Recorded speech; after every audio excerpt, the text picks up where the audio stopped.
প্রতিটি পুরুষের একটা আগলে রাখার মানুষের প্রয়োজন হয়, কারণ এরা অনেকটা ডাকবাক্সের মতো। প্রতি মুহূর্তে ওদের জমতে থাকা কষ্ট, আবেগ, অনুভূতিগুলো খুব বোবা হয়। ওরা নিজের দুঃখগুলো মন খুলে বলতে পারে না। তাই প্রতিটি পুরুষের একটা আগলে রাখার মানুষের প্রয়োজন। জ্বর হলে কপালে জলপট্টি দেওয়া ছাড়াও হাসির আড়ালে থাকা কষ্টগুলো খুঁজবে এমন একটা প্রিয় মানুষ থাকা দরকার।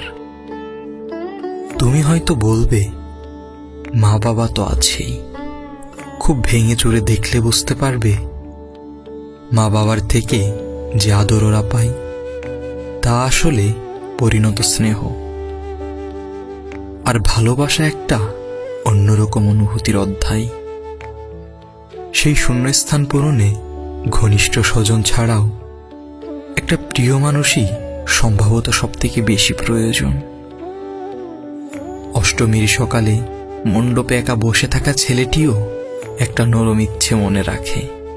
হলুদ পাঞ্জাবি পরে প্রিয় মানুষের সঙ্গে অঞ্জলি দেব।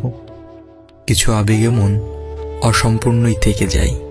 আসলে প্রতিটি পুরুষের কাছে ভালোবাসা মানে সিনেমা হলে পাশাপাশি বসা, একই কফি কাপের চুমুকে অরুচিকর অভ্যাস বা কিছু প্রচলিত উপভোগ নয়।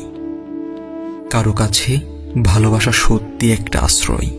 সব ছেলেরাই অসুর হয় না।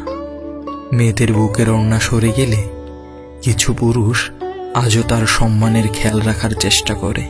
মাঝরাতে পথের একলা মেয়েটির সঙ্গে নোংরা সুযোগ সবাই নেয় না, সব পুরুষ। কেউ বা সুন্দর দায়িত্ব পালন করেও আনন্দ পায়।